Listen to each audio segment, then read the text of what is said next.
मेरे प्यारे देशवासियों, नमस्कार। कोरोना की दूसरी वेव और दूसरी वेव से हम भारतवासियों की लड़ाई जारी है। दुनिया के अनेक देशों की तरह भारत भी इस लड़ाई के दौरान बहुत बड़ी पीड़ा से गुजरा है। हम में से कई लोगों ने अपने परिजनों को, अपने परिचितों को खोया है। ऐसे सभी परिवारों के साथ मेरी पूरी संवेदनाएं हैं। साथियों, बीते 100 वर्षों में आई ये सबसे बड़ी महामारी है, त्रासदी है। इस तरह की महामारी आधुनिक विश्व ने न देखी थी, न अनुभव की थी। इतनी बड़ी वैश्विक महामारी से हमारा देश कई मोर्चों पर एक साथ लड़ा है। कोविड अस्पताल बनाने से लेकर आईसीयू बेड्स की संख्या बढ़ानी हो, भारत में वेंटिलेटर बनाने से लेकर टेस्टिंग लैब्स का एक बहुत बड़ा नेटवर्क तैयार करना हो, कोविड से लड़ने के लिए बीते 1.25 साल में ही देश में एक नया हेल्थ इंफ्रास्ट्रक्चर तैयार किया गया है। सेकंड वेव के दौरान अप्रैल और मई के महीने में भारत में मेडिकल ऑक्सीजन की डिमांड कल्पनीय रूप से बढ़ गई थी। भारत के इतिहास में कभी भी इतनी मात्रा में मेडिकल ऑक्सीजन की जरूरत कभी भी महसूस नहीं की गई। इस जरूरत को पूरा करने के लिए युद्ध स्तर पर काम किया गया। सरकार के सभी तंत्र लगे। ऑक्सीजन रेल चलाई गई, एयरफोर्स के विमानों को लगाया गया, नौसेना को लगाया गया। बहुत ही कम समय में लिक्विड मेडिकल ऑक्सीजन के प्रोडक्शन में 10 गुना से ज्यादा बढ़ाया गया। दुनिया के हर कोने से, जहां कहीं से भी जो कुछ भी उपलब्ध हो सकता था, उसको प्राप्त करने का भरसक प्रयास किया गया, लाया गया। इसी तरह जरूरी दवाओं के प्रोडक्शन को कई गुना बढ़ाया गया।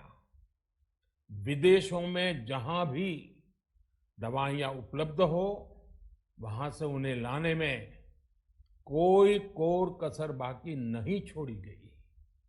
साथियों, कोरोना जैसे अदृश्य और रूप बदलने वाले दुश्मन के खिलाफ लड़ाई में सबसे प्रभावी हथियार कोविड प्रोटोकॉल है। मास्क, 2 गज की दूरी और बाकी सारी सावधानियां, उसका पालन ही है। इस लड़ाई में वैक्सीन हमारे लिए सुरक्षा कवच की तरह है। आज पूरे विश्व में वैक्सीन के लिए जो मांग है, उसकी तुलना में उत्पादन करने वाले देश और वैक्सीन बनाने वाली कंपनियां बहुत कम है, इन्हीं गिनी हैं। कल्पना करिए कि अभी हमारे पास भारत में बनी वैक्सीन नहीं होती तो आज भारत जैसे विशाल देश में क्या होता। आप पिछले 50-60 साल का इतिहास देखेंगे तो पता चलेगा कि भारत को विदेशों से वैक्सीन प्राप्त करने में दशकों लग जाते थे। विदेशों में वैक्सीन का काम पूरा हो जाता था, तब भी हमारे देश में वैक्सीनेशन का काम शुरू भी नहीं हो पाता था।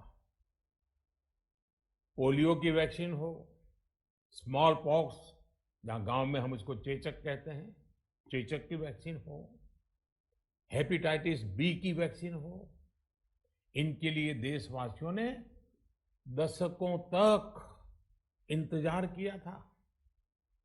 जब 2014 में देशवासियों ने हमें सेवा का अवसर दिया, तो भारत में वैक्सीनेशन का कवरेज 2014 में भारत में वैक्सीनेशन का कवरेज सिर्फ 60% के आसपास था, 60% के आसपास था। और हमारी दृष्टि में ये बहुत चिंता की बात थी। जिस रफ्तार से भारत का टीकाकरण कार्यक्रम चल रहा था, उस रफ्तार से देश को 100% टीकाकरण कवरेज का लक्ष्य हासिल करने में करीब करीब 40 साल लग जाते हैं। हमने इस समस्या के समाधान के लिए मिशन इंद्रधनुष को लॉन्च किया। हमने तय किया कि मिशन इंद्रधनुष के माध्यम से युद्ध स्तर पर वैक्सीनेशन किया जाएगा और देश में जिसको भी वैक्सीनेशन की जरूरत है उसे वैक्सीन देने का प्रयास होगा। हमने मिशन मोड में काम किया और सिर्फ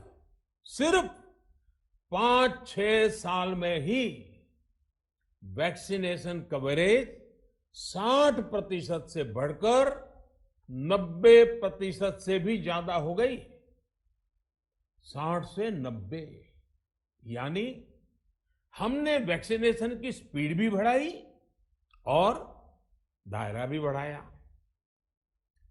हमने बच्चों को कई जानलेवा बीमारियों से बचाने के लिए भारत के टीकाकरण अभियान का हिस्सा बना दिया। हमने इसलिए किया क्योंकि हमें हमारे देश के बच्चों की चिंता थी, गरीब की चिंता थी, गरीब के उन बच्चों की चिंता थी जिन्हें कभी टीका लग ही नहीं पाता था। हम 100% टीकाकरण कवरेज की तरफ बढ़ रहे थे कि कोरोना वायरस ने हमें घेर लिया। देश ही नहीं, दुनिया के सामने फिर पुरानी आशंकाएं घिरने लगी कि अब भारत कैसे इतनी बड़ी आबादी को बचा पाएगा। लेकिन साथियों, जब नीयत साफ होती है, नीति स्पष्ट होती है, निरंतर परिश्रम होता है, तो नतीजे भी मिलते हैं। हर आशंका को दरकिनार करके भारत ने 1 साल के भीतर ही एक नहीं बल्कि 2 made in India vaccine launch कर दी। हमारे देश ने, देश के वैज्ञानिकों ने ये दिखा दिया कि भारत बड़े बड़े देशों से पीछे नहीं है। आज जब मैं आपसे बात कर रहा हूं तो देश में 23 करोड़ से ज्यादा वैक्सीन की डोज दी जा चुकी है। 23 करोड़। साथियों, हमारे यहां कहा जाता है, विश्वासेन सिद्धिः, विश्वासेन सिद्धिः, अर्थात हमारे प्रयासों में हमें सफलता तब मिलती है जब हमें स्वयं पर विश्वास होता है। हमें पूरा विश्वास था कि हमारे वैज्ञानिक बहुत ही कम समय में वैक्सीन बनाने में सफलता हासिल कर लेंगे। इसी विश्वास के चलते जब हमारे वैज्ञानिक अपना रिसर्च वर्क कर ही रहे थे, तभी हमने लॉजिस्टिक्स और दूसरी तैयारियां शुरू कर दी थी। आप सब भली भांति जानते हैं कि पिछले साल यानी 1 साल पहले, पिछले साल अप्रैल में जब कोरोना के कुछ ही हजार केस थे, उसी समय वैक्सीन टास्क फोर्स का गठन कर दिया गया था। भारत में भारत के लिए वैक्सीन बनाने वाली कंपनियों को सरकार ने हर तरह से सपोर्ट किया। वैक्सीन निर्माताओं को क्लिनिकल ट्रायल में मदद की गई, रिसर्च और डेवलपमेंट के लिए जरूरी फंड दिया गया। हर स्तर पर सरकार उनके साथ कंधे से कंधा मिलाकर चली। आत्मनिर्भर भारत पैकेज के तहत मिशन कोविड सुरक्षा के माध्यम से भी उन्हें हजारों करोड़ रुपए उपलब्ध कराए गए। पिछले काफी समय से देश लगातार जो प्रयास और परिश्रम कर रहा है, उससे आने वाले दिनों में वैक्सीन की सप्लाई और भी ज्यादा बढ़ने वाली है। आज देश में 7 कंपनियां विभिन्न प्रकार की वैक्सीन का प्रोडक्शन कर रही है। 3 और वैक्सीन का ट्रायल भी एडवांस स्टेज पे चल रहा है। वैक्सीन की उपलब्धता बढ़ाने के लिए दूसरे देशों की कंपनियों से भी वैक्सीन खरीदने की प्रक्रिया को तेज किया गया है। इधर हाल के दिनों में कुछ एक्सपर्ट्स द्वारा हमारे बच्चों को लेकर भी चिंता जताई गई है। इस दिशा में भी 2 वैक्सीन का ट्रायल तेजी से चल रहा है। इसके अलावा अभी देश में एक नेजल वैक्सीन पर भी रिसर्च जारी है। इसे सिरिंज से न देकर नाक में स्प्रे किया जाएगा। देश को अगर निकट भविष्य में इस वैक्सीन पर सफलता मिलती है, तो इससे भारत के वैक्सीन अभियान में और ज्यादा तेजी आएगी। साथियों, इतने कम समय में वैक्सीन बनाना अपने आप में पूरी मानवता के लिए बहुत बड़ी उपलब्धि है, लेकिन इसकी अपनी सीमाएं भी हैं। वैक्सीन बनने के बाद भी दुनिया के बहुत कम देशों में वैक्सीनेशन प्रारंभ हुआ और ज्यादातर समृद्ध देशों में ही शुरू हुआ। WHO ने वैक्सीनेशन को लेकर गाइडलाइंस दी। वैज्ञानिकों ने वैक्सीनेशन की रूपरेखा रखी और भारत ने भी जो अन्य देशों की बेस्ट प्रैक्टिसेस थी, विश्व स्वास्थ्य संगठन WHO के मानक थे, उसी आधार पर चरणबद्ध तरीके से वैक्सीनेशन करना तय किया। केंद्र सरकार ने मुख्यमंत्रियों के साथ हुई अनेकों बैठकों से जो सुझाव मिले, संसद के विभिन्न दलों के साथियों द्वारा जो सुझाव मिले, उसका भी पूरा ध्यान रखा। इसके बाद ही ये तय हुआ कि जिन्हें कोरोना से ज्यादा खतरा है, उन्हें प्राथमिकता दी जाएगी। इसलिए ही हेल्थ वर्कर्स, फ्रंटलाइन वर्कर्स, 60 वर्ष की आयु से ज्यादा के नागरिक, बीमारियों से ग्रसित 45 वर्ष से ज्यादा आयु के नागरिक, इन सभी को वैक्सीन पहले लगनी शुरू हुई है। आप कल्पना कर सकते हैं कि अगर कोरोना की दूसरी वेव से पहले हमारे फ्रंटलाइन वर्कर्स को वैक्सीन नहीं लगी होती तो क्या होता। सोचिए, हमारे डॉक्टर्स, नर्सिंग स्टाफ को वैक्सीन ना लगी तो क्या होता। अस्पतालों में सफाई करने वाले हमारे भाई बहनों को, एम्बुलेंस के हमारे ड्राइवर्स भाई बहनों को वैक्सीन ना लगी होती तो क्या होता। ज्यादा से ज्यादा हेल्थ वर्कर्स को वैक्सीनेशन होने की वजह से ही वो निश्चिंत होकर दूसरों की सेवा में लग पाए, लाखों देशवासियों का जीवन बचा पाए। लेकिन देश में कम होते कोरोना के मामलों के बीच केंद्र सरकार के सामने अलग अलग सुझाव भी आने लगे, भिन्न भिन्न मांगे होने लगी। पूछा जाने लगा, सब कुछ भारत सरकार ही क्यों तय कर रही है, राज्य सरकारों को छूट क्यों नहीं दी जा रही है, राज्य सरकारों को लॉकडाउन की छूट क्यों नहीं मिल रही है, one size does not fit all जैसी बातें भी कही गई।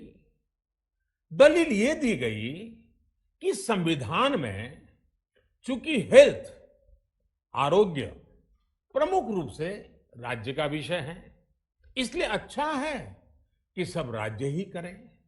इसलिए इस दिशा में एक शुरुआत की गई। भारत सरकार ने एक बृहद गाइडलाइन बनाकर राज्यों को दी ताकि राज्य अपनी आवश्यकता और सुविधा के अनुसार काम कर सके। स्थानीय स्तर पर कोरोना कर्फ्यू लगाना हो, माइक्रो कंटेनमेंट जोन बनाना हो, इलाज से जुड़ी व्यवस्थाएं हो, भारत सरकार ने राज्यों की इन मांगों को स्वीकार किया। साथियों, इस साल 16 जनवरी से शुरू होकर अप्रैल महीने के अंत तक भारत का वैक्सीनेशन कार्यक्रम मुख्यतः केंद्र सरकार की देखरेख में ही चला। सभी को मुफ्त वैक्सीन लगाने के मार्ग पर देश आगे बढ़ रहा था। देश के नागरिक भी अनुशासन का पालन करते हुए अपनी बारी आने पर वैक्सीन लगवा रहे थे। इस बीच कई राज्य सरकारों ने फिर कहा कि वैक्सीन का काम डिसेंट्रलाइज किया जाए और राज्यों पर छोड़ दिया जाए। तरह तरह के स्वर उठे, जैसे कि वैक्सीनेशन के लिए एज ग्रुप क्यों बनाए गए। दूसरी तरफ किसी ने कहा कि उम्र की सीमा आखिर केंद्र सरकार ही क्यों तय करे। कुछ आवाजें तो ऐसी भी उठी कि बुजुर्गों का वैक्सीनेशन पहले क्यों हो रहा है। भांति भांति के दबाव भी बनाए गए। देश के मीडिया के एक वर्ग ने इसे कैंपेन के रूप में भी चलाया। साथियों, काफी चिंतन मनन के बाद इस बात पर सहमति बनी कि राज्य सरकारें अपनी तरफ से भी प्रयास करना चाहती हैं, तो भारत सरकार को क्यों इतराज हो और भारत सरकार इतराज क्यों करे। राज्यों की इस मांग को देखते हुए, उनके आग्रह को ध्यान में रखते हुए 16 जनवरी से जो व्यवस्था चली आ रही थी, उसमें प्रयोग के तौर पर एक बदलाव किया गया। हमने सोचा कि राज्य ये मांग कर रहे हैं, उनका उत्साह है, तो चलो भाई 25% का काम उन्हीं को सुपुर्द कर दिया जाए, उन्हीं को दे दिया जाए।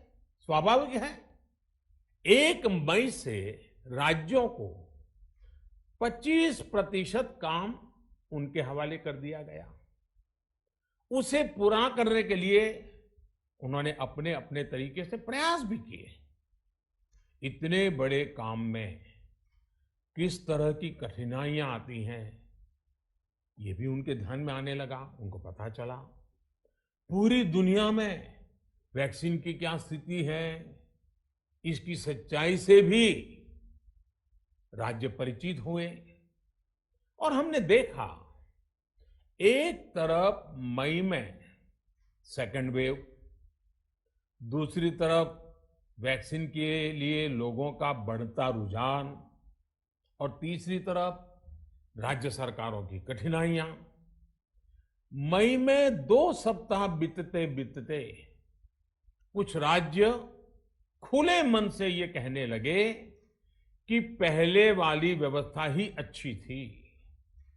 धीरे धीरे इसमें कई राज्य सरकारें जुड़ती चली गई। वैक्सीन का काम राज्यों पर छोड़ा जाए। जो इसकी वकालत कर रहे थे, उनके विचार भी बदलने लगे।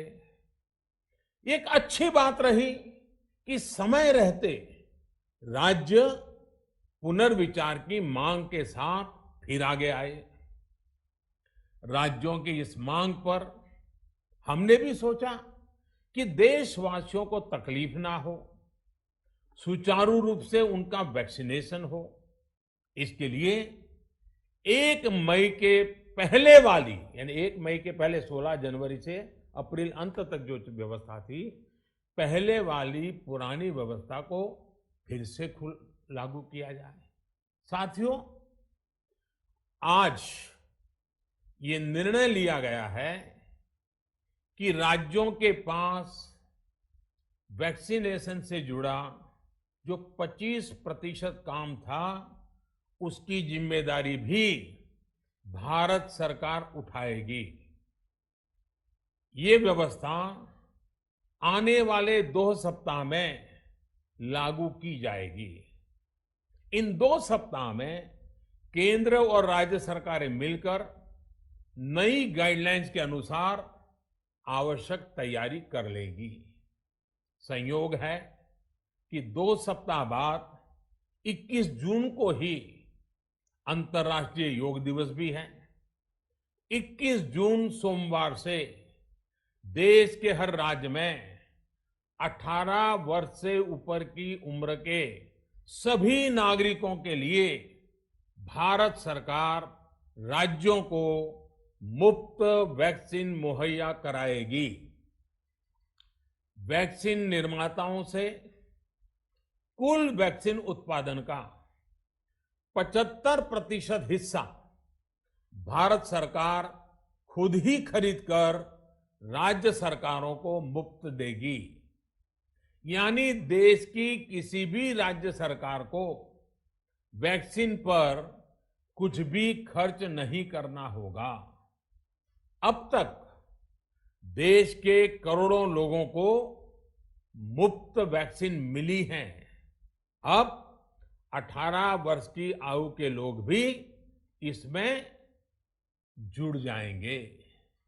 सभी देशवासियों के लिए भारत सरकार ही मुफ्त वैक्सीन उपलब्ध करवाएगी।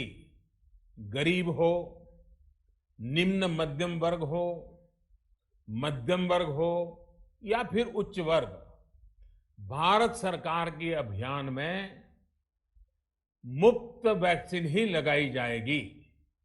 हां, जो व्यक्ति मुफ्त में वैक्सीन नहीं लगवाना चाहते, प्राइवेट अस्पताल में वैक्सीन लगवाना चाहते हैं, उनका भी ध्यान रखा गया है।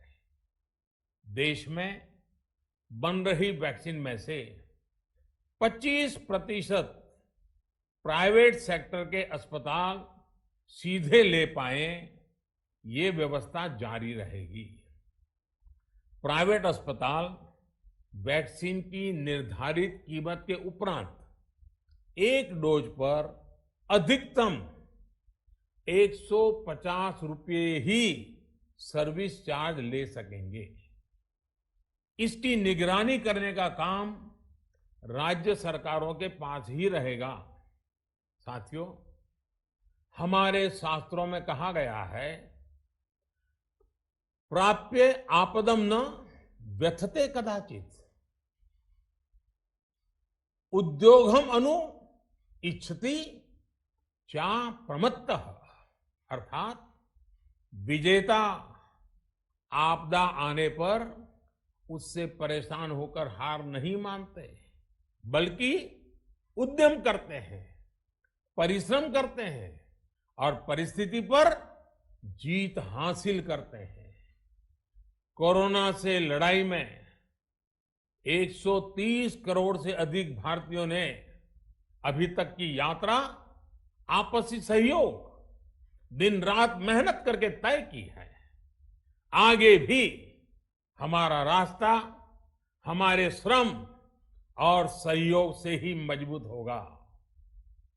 हम वैक्सीन प्राप्त करने की गति भी बढ़ाएंगे और वैक्सीनेशन अभियान को भी और गति देंगे। हमें याद रखना है कि भारत में वैक्सीनेशन की रफ्तार आज भी दुनिया में बहुत तेज है, अनेक विकसित देशों से भी तेज है। हमने जो टेक्नोलॉजी प्लेटफॉर्म बनाया है कोविन, उसकी भी पूरी दुनिया में चर्चा हो रही है। अनेक देशों ने भारत के इस प्लेटफॉर्म को इस्तेमाल करने में रुचि भी दिखाई है। हम सब देख रहे हैं कि वैक्सीन की एक एक डोज कितनी महत्वपूर्ण है। हर डोज से एक जिंदगी जुड़ी हुई है।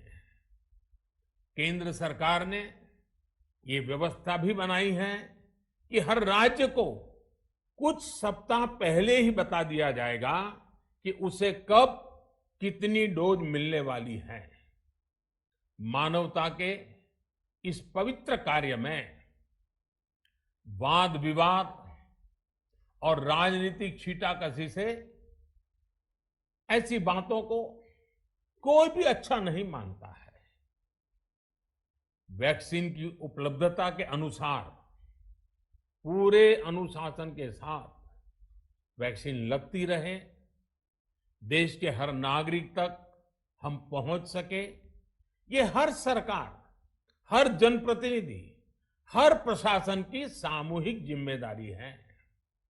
प्रिय देशवासियों, टीकाकरण के अलावा आज एक और बड़े फैसले में, उस फैसले से मैं आपको अवगत कराना चाहता हूं। पिछले वर्ष जब कोरोना के कारण लॉकडाउन लगाना पड़ा था, तो प्रधानमंत्री गरीब कल्याण अन्न योजना के तहत 8 महीने तक 80 करोड़ से अधिक देशवासियों को मुफ्त राशन की व्यवस्था हमारे देश ने की थी। इस वर्ष भी दूसरी वेव के कारण मई और जून के लिए भी इस योजना का विस्तार किया गया था। आज सरकार ने फैसला लिया है कि प्रधानमंत्री गरीब कल्याण अन्न योजना को अब दीपावली तक आगे बढ़ाया जाएगा। महामारी के इस समय में सरकार गरीब की हर जरूरत के साथ उसका साथी बनकर खड़ी है। यानी नवंबर तक 80 करोड़ से अधिक देशवासियों को हर महीने तय मात्रा में मुफ्त अनाज उपलब्ध होगा। इस प्रयास का मकसद यही है कि मेरे किसी भी गरीब भाई बहन को, उसके परिवार को भूखा सोना ना पड़े। साथियों, देश में हो रहे इन प्रयासों के बीच कई क्षेत्रों से वैक्सीन को लेकर भ्रम और अफवाहों की जानकारी चिंता बढ़ाती है। ये चिंता भी मैं आपके सामने व्यक्त करना चाहता हूं। जब से भारत में वैक्सीन पर काम शुरू हुआ, तभी से कुछ लोगों द्वारा ऐसी बातें कही गई जिससे आम लोगों के मन में शंका पैदा हो। कोशिश ये भी हुई कि भारत के वैक्सीन निर्माताओं का हौसला पस्त पड़ जाए और उनके सामने अनेक प्रकार की बाधाएं आए। जब भारत की वैक्सीन आई तो अनेक माध्यमों से शंका आशंका को और बढ़ाया गया। वैक्सीन न लगवाने के लिए भांति भांति के तर्क प्रचारित किए गए। इन्हें भी देश देख रहा है। जो लोग वैक्सीन को लेकर आशंका पैदा कर रहे हैं, अफवाहें फैला रहे हैं, वो भोले भाले भाई बहनों के जीवन के साथ बहुत बड़ा खिलवाड़ कर रहे हैं। ऐसी अफवाहों से सतर्क रहने की जरूरत है। मैं भी आप सबसे, समाज के प्रबुद्ध लोगों से, युवाओं से अनुरोध करता हूं कि आप भी वैक्सीन को लेकर जागरूकता बढ़ाने में सहयोग करें। अभी कई जगहों पर कोरोना कर्फ्यू में ढील दी जा रही है, लेकिन इसका मतलब ये नहीं कि हमारे बीच से कोरोना चला गया है। हमें सावधान भी रहना है और कोरोना से बचाव के नियमों का भी सख्ती से पालन करते रहना है। मुझे पूरा विश्वास है हम सब कोरोना से इस जंग में जीतेंगे। भारत कोरोना से जीतेगा। इन्हीं शुभकामनाओं के साथ आप सभी